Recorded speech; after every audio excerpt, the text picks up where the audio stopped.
Alrighty, here we go. It is a brand new Flyers Daily for Wednesday, May the 7th, 2025. Flyers Daily, as usual, brought to you by Ticketmaster. Make more memories live. Lots to discuss in this episode.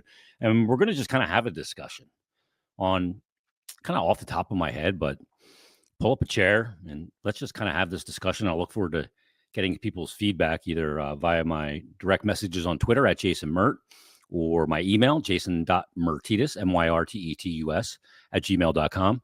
Or you can just tweet me as well, whatever you want to do. Give me a call. Let's hang out. So lots to discuss. Real quick before we get to that, just a quick update on my health status and my situation. I have scans today, Wednesday. I have a CT scan scheduled for this afternoon for my chest and my abdomen, and I have an MRI scheduled for my pelvis to see what ultimately the 4 months of chemotherapy has accomplished and to determine exactly how we move forward. It looks like I'm going to have to do chemo, pill, and radiation for 5 weeks, probably in the next 3 or 4 weeks. I'll have a meeting with my radiation oncologist on Friday. I'll probably get the results of the scans on then. I have scan anxiety right now. I'm nervous about them. I'm optimistic that they're going to tell a good story, that the chemo was effective. My energy is growing by the day, able to do a little bit more each day, but still definitely not recovered. But it is nice to not have to go tomorrow for my every other week chemo treatment. That would have been tomorrow. It was 2 weeks ago that I had my last one 2 weeks ago tomorrow. So those are all good things. So we'll see how this plays out, and we're going to keep fighting like hell because that's what we said we were going to do. That's what we plan to do, and that's what we need to do. Fight like hell, and that's what I'm going to plan to do as well. So thanks for all the letters and notes and everything regarding my health situation. We're still trudging on. We're not there yet, but we will get there. Secondly, Matvei Mishkov was not named a finalist for the Calder for the Rookie of the Year. It was Lane Hudson, it was Wolf, and obviously Macklin Celebrini. I know people are freaking out about it. I don't ever really get too caught up in individual player awards. Should he have been a finalist? I don't know. I don't know how. Maybe a goalie should have a different category because that's like when you're kind of comparing statistics or whatever it is, comparing a goalie stats to a forward, to a winger, to a center or a D-man. It's like comparing apples and tennis rackets. It doesn't make, it's not apples and oranges. It's not even close. It's apples and tennis rackets. Should he have been a finalist of all the skaters? Absolutely.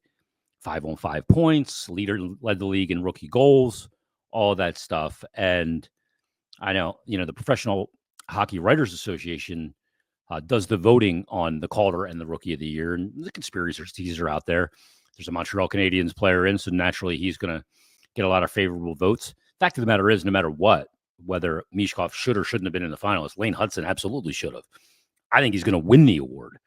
And then the number one overall pick in Macklin Celebrini. I mean, has anybody had to overcome more than Matvei Mishkov, moving to North America at 19 years of age, adjusting to life here, the game here, and everything else? I don't want to deny any of the other players that are finalists their right to be there because they all earned it. Should he have been there? Yeah, absolutely. Will he use this as a slight? Yeah, probably, absolutely. Will he take that slight that he wasn't a finalist for the Rookie of the Year in the Calder and do the right thing with it? Absolutely. So he'll take that and use it as fuel. So that's a good thing. Fact of the matter is, the award doesn't matter. You have the player here. I think he knows how Flyer fans feel about him. And I think he knows that he can still open more eyes around the NHL. It's no anti-Flyers thing. People have this thing where they think that Gary Bettman hates the Flyers. Gary Bettman loves the Flyers. Flyers are good for the league. I saw the conspiracy theories going around about, the Islanders winning the draft lottery and moving up to number one. And there was some letter from the governor. It's all baloney. It's all tinfoil hat baloney. No league, multi-billion-dollar sports league, is going to fix their draft lottery for a single team when one whistleblower with proof could take down the entire league. It's not worth it. So let's get all those things out of the way. Now, the draft lottery. The draft lottery obviously happened on Monday night. We did the live show, Bill Meltzer and I, with Brian Smith and Chris Tarian. And it got real exciting for a while there when they were drawing for the first overall pick. Flyers with an 18.2% chance. With other teams, I think 3 other teams with that same percentage chance to get the number 1 overall pick. Ultimately, it ends up being the Islanders, and the balls didn't go the Flyers' way. And the second overall pick happens. It's Utah, another team that moves up, which, worst case scenario for the Flyers, drops them 2 spots from where they finished the season as the 4th worst team in the NHL, and they end up with the 6th overall pick. Now, that's the way the lottery works. Those things happen. And it's weighted in a way to achieve its intent of not rewarding teams for stinking on purpose, to thwart tanking, and to keep the integrity of the game there. And, you look at the Islanders, and their team finished with 82 points, Hockey 500, purgatory, and they end up getting rewarded with the number 1 overall pick. You look at a team like Utah, who won the second lottery. They're not picking second because you can only move up 10 spots, but Utah is picking 4th. They're a team that had 89 points last year. But that's the lottery system. And that's why this notion of tanking doesn't hold water, because that exactly what happened last night can happen. Exactly what happened in 2017 when the Colorado Avalanche finished with 48 points, 21 points behind the second worst team in the league, and ended up with the 4th pick. It can happen. It's no guarantee. The people that say go into next year, strip it down even further than you strip it down now, which I don't know how you do, and, go and get Gavin McKenna. Well, you can have the worst record in the league and not end up with Gavin McKenna, and where does that leave you? That's why the notion of tanking doesn't work.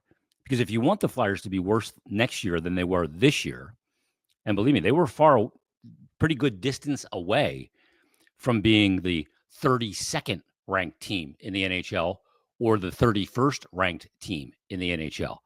I'll give you an example of that.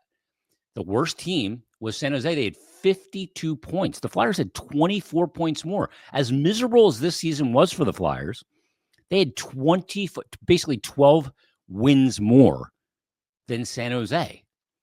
The second worst team was Chicago. They had 61 points. The Flyers finished with 76, so 15 less points. If you want to go through that again, you can wish for it. I don't. I can't.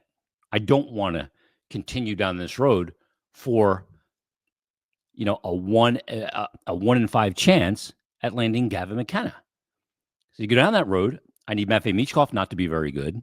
I need other Flyer young players that you're not going to strip away, whether that's Tyson Forster, Cam York, Bobby Brink, Noah Cates.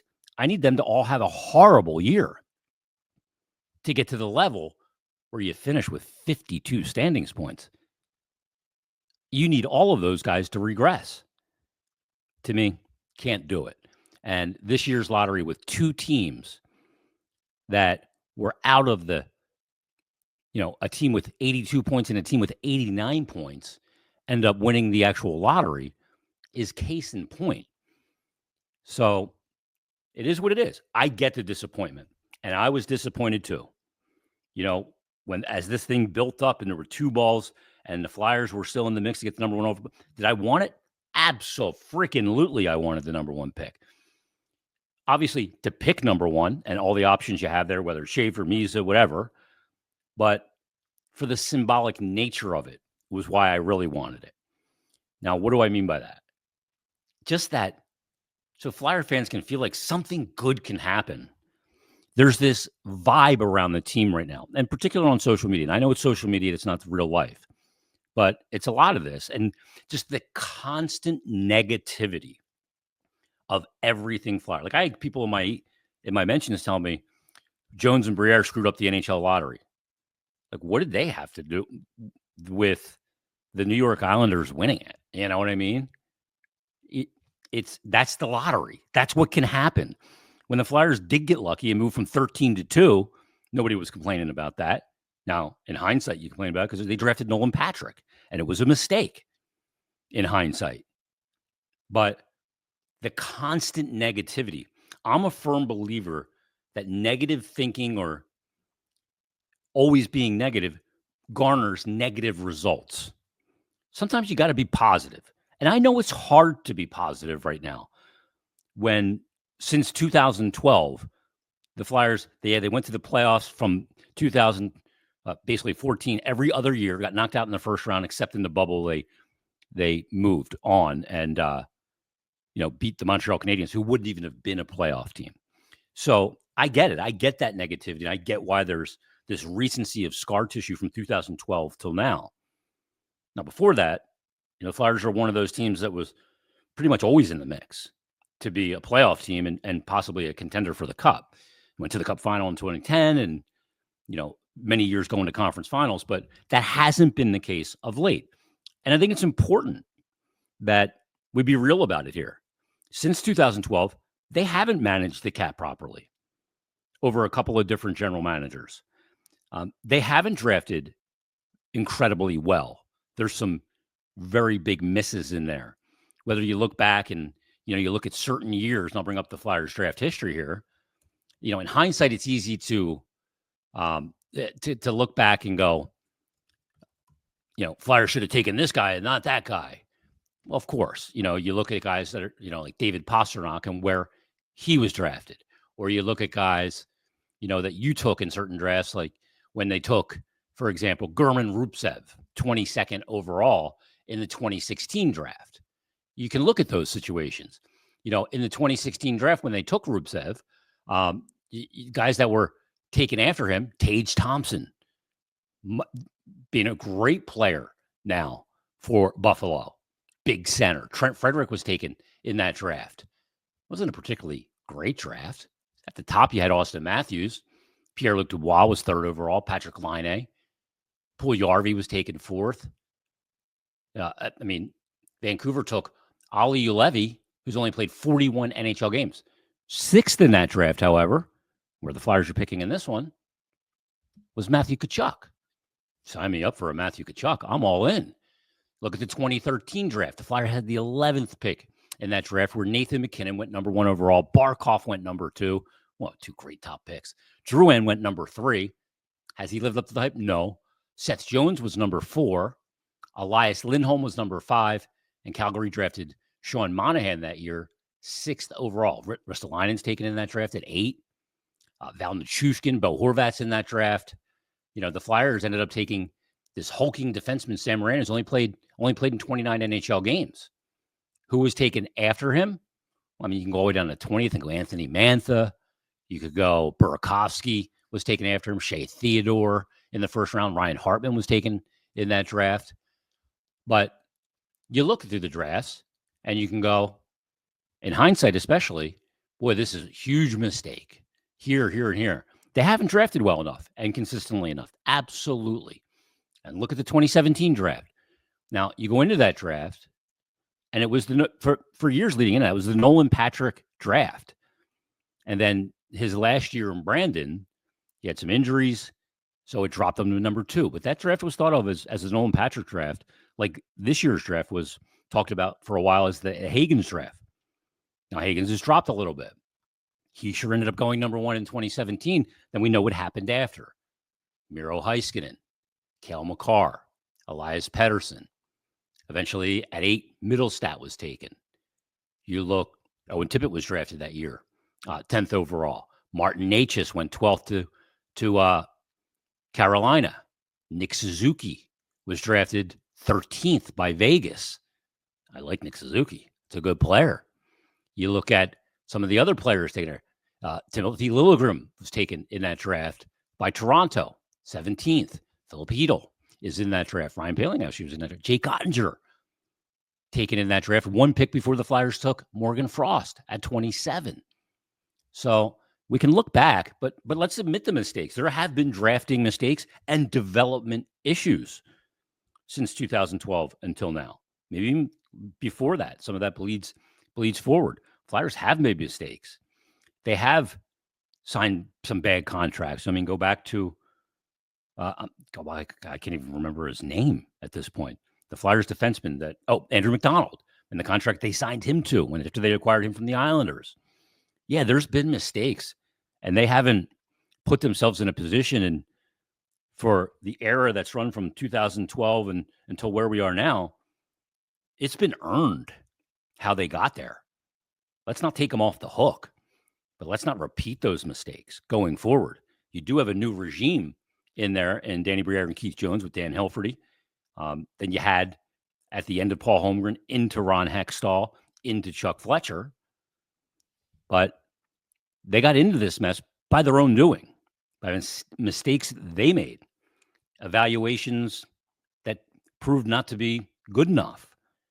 So they've earned the position that they're in. They've earned the scar tissue and the negativity from the fans, for sure. I think we have to fully recognize that. Maybe some of the head coaching decisions, whether it was Hackstall, you move on from Hackstall, Scott Gordon was the interim, then you move into the Alain Vigneault era, and then you move into Mike Yeo as an interim, then you hire John Tortorella with a new regime. Well, Chuck Fletcher's regime actually hired Torts, and then Danny Briere's going to make their first hiring for head coach coming up this summer.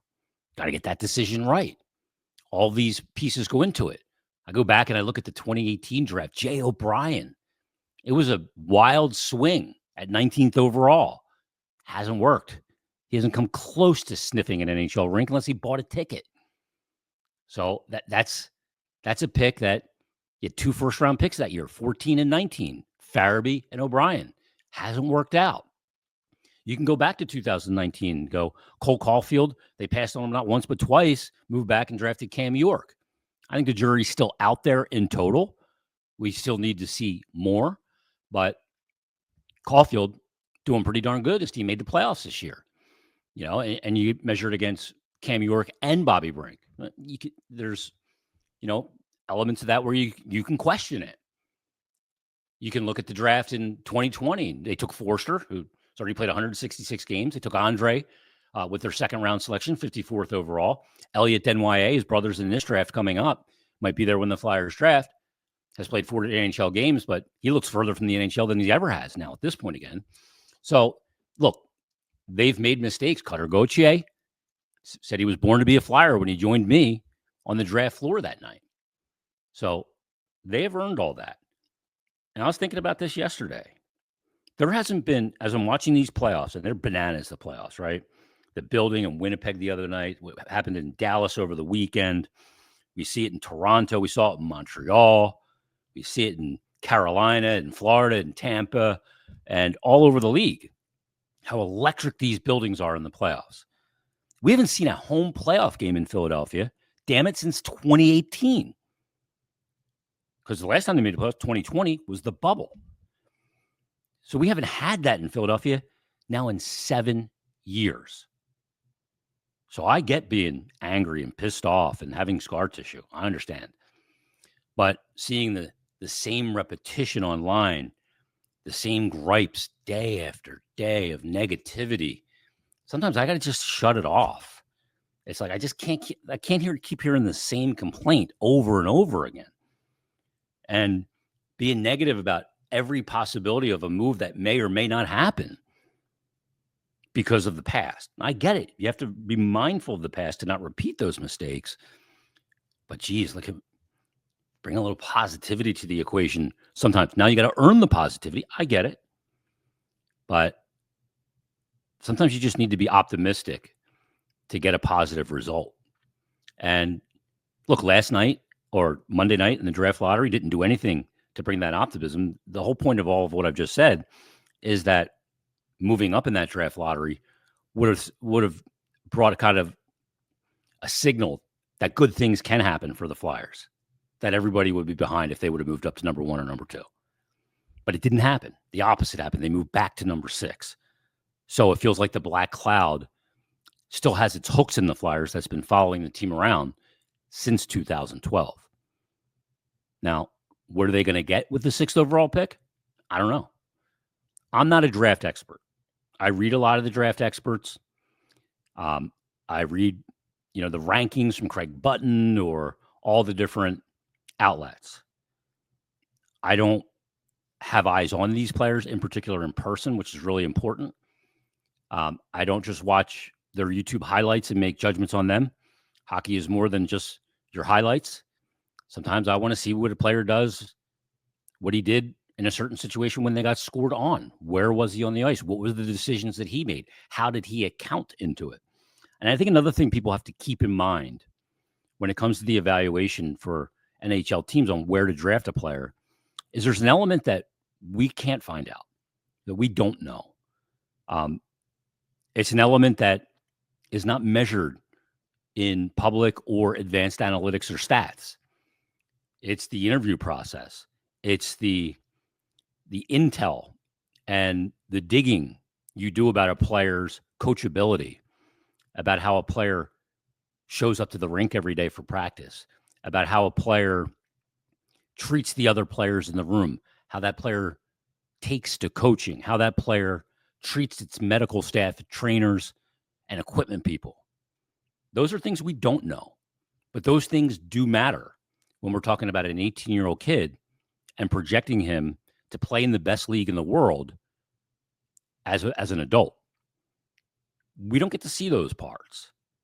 And I remember the old story of Brian Burke saying, I think when he was the general manager in Vancouver with Pat Quinn, that he almost got in a fight in a pre-draft player interview because the player was just dismissive, walked in with his sunglasses on, and it was like, I'm not touching this player with a 10-foot pole. I think that player, maybe when it was Toronto, I think that ended up being Nail Yakupov, who went first overall to the Edmonton Oilers in that draft. So that's part of the evaluation equation, along with the scouts see. Danny Briere gets to a lot of buildings around the world over a year to see from these players and in your conversations with them. But moving up to number one, I was disappointed. I was, because I just want a signal that good times are to come. And I felt if the Flyers could have won that lottery, it would have been a symbolic moment of, okay, good things can happen again around here. Instead, they move backwards, so it feels like, oh no, here we go again. And look, this draft, no matter if you had number one overall, it wasn't going to just fix you right away anyway. No matter what, whether you draft Schaefer, Misa, Frondell, Hagens, anybody, it's not going to fix you right away. There's still tons of work to do around them. But it would have been a signal. And I want the Flyer fan, I want you guys to get that signal that good days are here to come. Now, I'm optimistic that they are, because I just can't live in that negative headspace all the time. I'm not blindly optimistic. Knowing Danny Briere as long as I have known him, I think he has the capabilities to do a really good job. Couple that with Keith Jones, who I've known for more than 25 years, worked with him in radio. I was his boss in radio at WIP for many years. And knowing how smart he is of a hockey man and how plugged in he is around the league from his days as a broadcaster, I think that it's a good tandem, a good 1-2 punch. But the proof will be in the pudding. It's like seeing a team on paper. You don't win on paper. You got to actually do it. So we'll see. I'm optimistic. But how they move forward will be determined by the actual moves that they make on the ice in time. Who the coach is, who the coaching decisions are, how things evolve over this period of time. You build a roster that becomes a playoff team. What do you got to do to get it to the next step? You see certain guys, you go, good regular season player, helps us get to the playoffs. Get to the playoffs, he's not built for that. We got to replace that player with this kind of, those kind of things. That's all the evolution of a roster and an organization. But the incessant negativity will just wear you down sometimes. And I get it. Misery loves company. Negative people love to surround themselves and bring more people into the negative bubble. It's just the fact of the matter. Positivity doesn't sell like negativity does. But that's what I felt like the Flyers really missed out on Monday, was that signal that better days are ahead. We didn't get it. They moved in the opposite direction. Does that mean that better days aren't ahead? I don't think so. What will determine if better days are ahead are the decisions that are made this offseason, in season, on the coach, players, draft, free agency, trade market, restricted free agent, offer sheet, whatever it is, construction of the roster. That will determine it. Monday night, it won't, but it would have been symbolic. All right, let's get to a couple of emails. This first one comes from, let's see here, Joe. He said, hey, Jason, just finished watching the Flyers be displaced 2 spots in the draft order and thought I'd take this opportunity to pose a question to you. Am I the only one who's begun to find the lottery more than a little punitive? He said, after all, what has the lottery offered the Flyers aside from nearly a mythological degree of punishing futility? He's not wrong. Forgive the melodrama here, but you know the history as well as I do and can't help feeling a bit demoralized by a system that seems designed to punish the integrity of teams losing on merit. I understand the need to prevent teams from tanking. I haven't forgotten how the Capitals acquired the league's all-time leading goal scorer. I'd just like to know there's a light at the end of this very long tunnel. Best wishes, Joe Norman. Joe, I mean, look, the lottery can feel punitive, and I guarantee you that after the 2016-17 season, Joe Sakic, the general manager of the Colorado Avalanche, felt like that. Now, he dropped to 4 and ended up drafting Cale Makar. Had he won that lottery, he would not have taken Cale Makar with the number 1 overall pick. But now that worked out. But look, it's got to be that way. It hasn't worked out for the Flyers going back to 2007 with the Patrick Kane, a coin flip. The Chicago Blackhawks win a coin flip, basically. They get Patrick Kane, Flyers get James Van Riemsdyk. Van Riemsdyk's been a good NHL player, but he hasn't been Patrick Kane, who went on to win 3 cups and is going to end up in the Hall of Fame. And then you look at 2017, when the Flyers move from 13 to 2, they get lottery luck. They draft Nolan Patrick. A couple years into his career, he's got dizziness, health issues, and all the talent that was there goes totally unfulfilled. Something I've said quite often. You guys recall me saying this before. Sometimes it's not that you stink. You have to stink at the right times. You have to get a little lucky when you stink. Like, you can stink at the 1st overall pick, and that year it just doesn't work out. 1st overall pick. It could be that year that Edmonton got it. I mean, Edmonton had 4 number 1 overall picks in 6 years. And they still haven't won a cup with that. So, look, I get it feels punitive to the Flyers right now, and I understand why. But I think that's just the way maybe it needs to be. Ed messaged in and said, I much prefer your last spin on the lottery with Bill from Monday's episode where the Flyers went to number 1. Oh, well, it's a lottery great show. Yeah, I mean, that's the crapshoot of the lottery. Really, I mean, that's part of it. You know, I saw this tweet from a guy that I follow, a Flyer fan on Twitter. He kind of combats the tank crowd and the tired narrative crowd quite a bit. His name's Anthony Chatburn. And I just kept seeing his tweets in my timeline, so I followed him. And I tend to agree with a lot of the things he said. He had a tweet about, tanking means drafting in the top 5. And, that's the way to build a cup winner. He said in a tweet, and I'll retweet it. He said, if you subscribe to the top 5 theory and you believe teams like Colorado and Tampa Bay validate the top 5 theory that you need to draft in the top 5, because Pittsburgh is not the team to build that argument on. He said, of the 17 teams since 2000 with multiple top 5 picks in the last decade, less Colorado, which are the future cup winners. And he has this graph, and he shows the teams that have drafted in the top 5 and how many times they've drafted in the top 5. Edmonton's had, they had the number 1 overall pick so many times that we've talked about it. But you look back and you see the team that's drafted in the most top 5 since 2000 is the Columbus Blue Jackets, who have won a single playoff series. So they've drafted in the top 5 9 times. Now, you can go, well, that's on them. They didn't draft the right players. But if you draft in the top 5, that's the can't miss territory. Another team that is drafted in the top 5 a lot of times since 2000 is the Florida Panthers. Now, they won a cup in 2024, last year, the reigning cup champs. The New York Islanders have also drafted in the top 5 7 times. They've gotten to a couple conference finals, no cups. Edmonton, 6 times, no cups. Carolina, 6 times. They won a cup back in 2006. Winnipeg's drafted in the top 5 6 times. Montreal has no cups. Chicago did 6 times, 10, 13, and 15. They won 3 cups. The New Jersey Devils have picked in the top 5 times. They won 2 cups early in the decade, so it's kind of applicable, but not really. The LA Kings drafted in the top 5 times. They won 2 cups, 12 and 14. And Colorado 5 times. They won in 01, so it's not really applicable here, but in 2022, it is applicable. Utah / the Coyotes, 5 top 5 picks.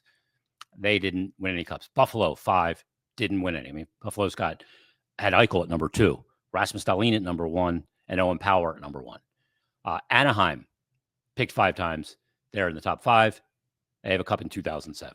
Toronto, we know of what they've assembled. No cups. 1 playoff series win. 2 now, as a matter of fact. Ottawa, 4 times in time. Nope. Hasn't done much with that at all, especially in the last 10 years. It's incredible. Detroit has picked in the top 5 1 time. They have 2 cups in 02 and 08. And the Vegas Golden Knights, with their players, have never. They don't have any players on the team that they picked in the top 5. They won a cup in 2023, went to another one and lost it, and are a contender again this year. They just trade their pieces away. It's a little different when talking about an expansion team. But Edmonton won the lottery in 2010, 2011, 12, and 2015. So that influx of players from 2010, from the number 1 overall picks through 2015, should have landed them much more success than they've had just getting to the 1 cup final so far, when you consider they also drafted the best player in the world in Connor McDavid, Taylor Hall, Nail Yakupov in there.